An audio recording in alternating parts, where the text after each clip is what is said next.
Quite a remarkable morning so far.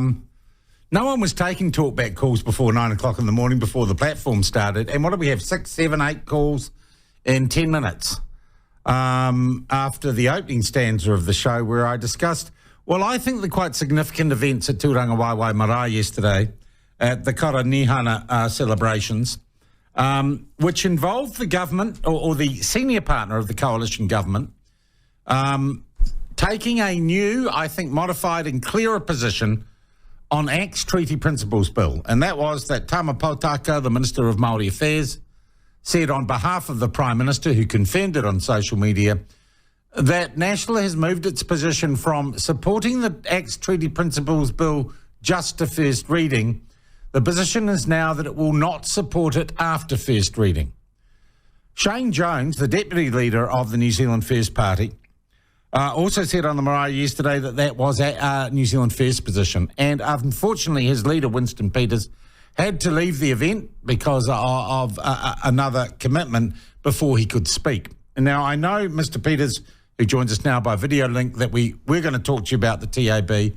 I first want to ask you, is it okay, given the events of the last few hours, that we move on and talk about this? Most certainly. I was surprised you want to talk about the TAB, actually. All right. This is much more interesting. Okay, well, we got you here. All right. What is the position now of New Zealand First as regards the Treaty Principles Bill? Is it in lockstep with the National Party's position? Look, yesterday we went to celebrate the Maori King's 18 years in that position, having inherited the role from his mother.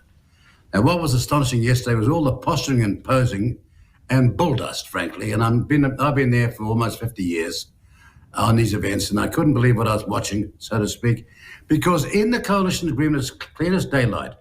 It was an agreement that we conferred on when the National and LACT had that agreement, because we had said at the time we're not supporting that thing. And they said, but we wanted to go to a first reading. So that was the compromise, and not beyond that. And it's in the coalition agreement, has been since the coalition was formed.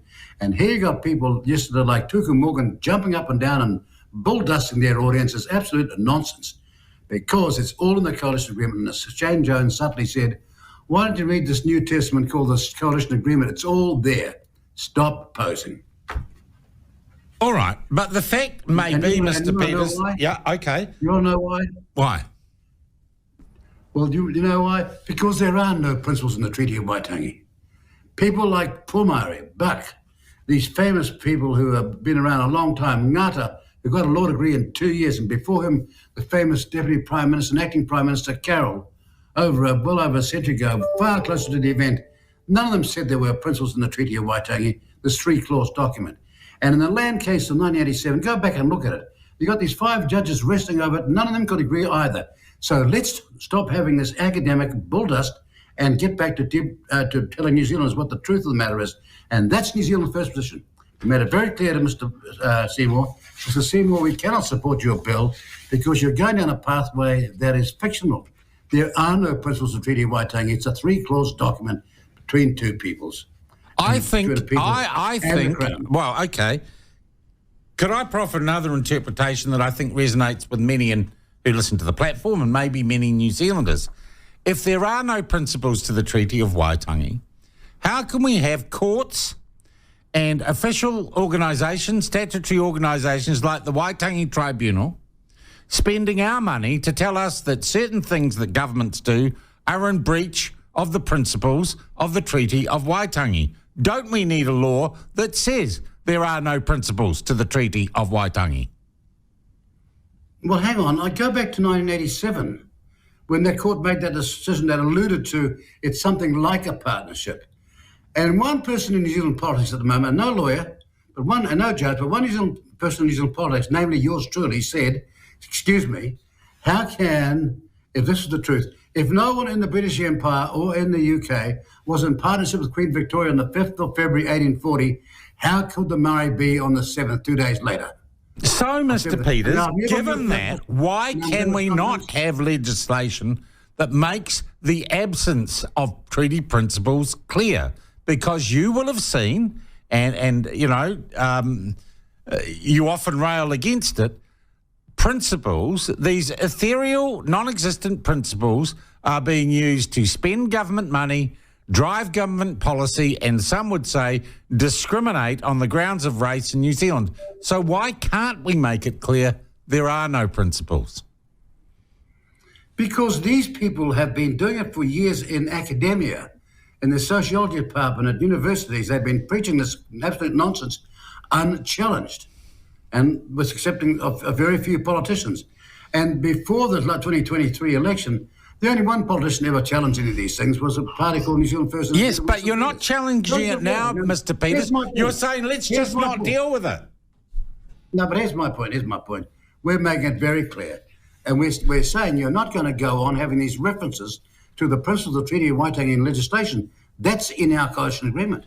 We want it all gone. We want this nonsense because what it's doing is actually it's sidelining real Maori issues and real societal issues for these elitists at the top who bleed off their people in terms of their incomes and their lifestyle and never, ever pass the money down to the Okay, I think I get a perception now, and I'm trying to encapsulate it for our audience. You're saying we don't need to have a debate about the treaties of the principles of the treaty because they don't exist. Let's go just straight to getting rid of reference to the treaties of principle in our laws, in our policies, in the administration of this country.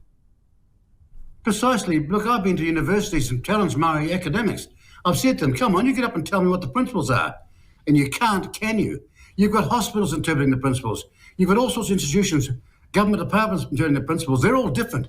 It's a multifactual myth that's going on, the multi-layered myth that's going on. Geez, it makes us look like a nonsense. I'm amazed, actually, to be honest, that ACT hasn't adopted your position, because it would seem to cut to the chase somewhat. Well, I made it very clear. When they came up with this idea, I thought, I don't believe what I'm seeing here. The very thing they're seeking to destroy on the very basis of the historical truth of it, they're saying exists. It's called, we're going to have a bill about the principles of Treaty of Waitangi because we're not certain what the principles are. Do you think that the Prime Minister... Do you think that the Prime Minister and Tama Potaka think there are principles of the Treaty of Waitangi? You'd have to ask them. But I go back to a document, to a paper... Well, I'd find it hard given... Yeah, sorry. I go back to a thesis written 202 years ago by a Maori who got a law degree in what is a record for any student in 2 years flat called ngata. I think the man's a genius. He's not from my tribe, he's from Ngāti Porou, but he's a genius. He's right, and these other pretenders are absolutely wrong. Yeah, nothing wrong with Ngāti Porou, by the way. Look, isn't it important for you, if you're in a coalition government, to know if your senior partner believes in something that you so clearly don't believe in? Don't we need to have a clear answer? And I said this morning, Mr. Peters, it's somewhat like me asking Chris Hipkins, what is a woman? I'd like to ask Chris Luxon, but he won't talk to me. Do you believe there are principles of the Treaty of Waitangi? Because at the moment, I just don't know. Well, look, I can only answer for myself, and I've done it for a long career, 40 years and longer. I've been out there saying this here. I've been pro-Maori developmental issues. I've had government departments changed because of them. The Ministry of Maori Development was set up by me in 1991 because it's about Maori development. But we've gone down this sociological myth path at the moment where all sorts of people are sucking the teat of the state and using their people's numbers to get where they've got to, and they deliver nothing in the way of outcomes for Maori. That's what's going wrong here. I observed this morning that Tuku Morgan said yesterday this coalition's throwing Maori under the bus. I was thinking it's more like they've kicked them off the gravy train. Would you agree with that? We've stopped the gravy train and we've kicked them off, yes. Kicked them under the bus. And Tuku made a stupid speech of the day. And I thought, actually, I'm not come here to argue politics. The worst thing you're doing, Tuku, and you don't realise it, you're actually demeaning the Kingitanga, the Maori movement, the Maori king, or the Maori queen, and as used to be. You're dragging her into politics, and you don't do that with a family of esteem. That's how bad and badly misunderstood they are. And I want to say one thing. That family's heritage, or part of it, is down at the end of a beach called Whananaki, where I come from. The Maori king's, former Maori king's sister married into a place called Whananaki. And that's where she's buried. That's why when my father died, they sent Tainui 2 buses. And we just reminded them all yesterday, or Shane did, before you start going in that pathway, just have a good thought who you're talking to. See what I mean? Yep. Look, finally, Mr. Peters, the Waitangi Tribunal last week comes out before the Treaty Principles Bill, which I know you don't agree with, is even presented as a bill and basically says the government's a bunch of racists, this is terrible. It looks like the Waitangi Tribunal, and forgive the analogy, has somewhat gone off the reservation. How long before this government reins them in? It's long gone off the reservation. It's long assumed rights it doesn't have. It's long behaved like some Supreme Court and making all sorts of claims. And this latest thing they put out is actually intellectual gibberish. That's the sad thing about this. What are you going to do about it? Well, we're going to just totally ignore it, and we're going to ignore them and put them back in their box that they thought they could escape, which confines them doing limited things, and not everything is some sort of upper house of this country, unelected as they are. Well, I can't ignore them. I'm paying their wages, Mr. Peters. Do I have to keep on doing that, even though they're doing... Well, we all are, but we're on the case. But I want to remind you, when you're talking to me, that I'm being the victim of so many fellow travellers when it comes to this issue. Mr. Peters, way more interesting than the TAB. I thank you very much indeed. You've made New Zealand Fair's position very clear on this morning. I thank you for your time. Thank you very much. Yes. That is the Deputy Prime Minister, Minister of Foreign Affairs, more importantly in that interview, leader of the New Zealand First Party, Winston Peters. So, look, I think I kind of get it now, and maybe I haven't been listening hard enough. New Zealand First position isn't that it doesn't want to support the Treaty's Principles Bill. It thinks it's irrelevant because there are no principles of the treaty, and it just wants references to it and the use of the so-called principles of the treaty to stop. Geez, actually, that's kind of a more direct approach than ACT are taking. Doesn't it? Boy, he was not kind about Tuku Morgan, was he? And I got a laugh out of him. He was in a good mood this morning.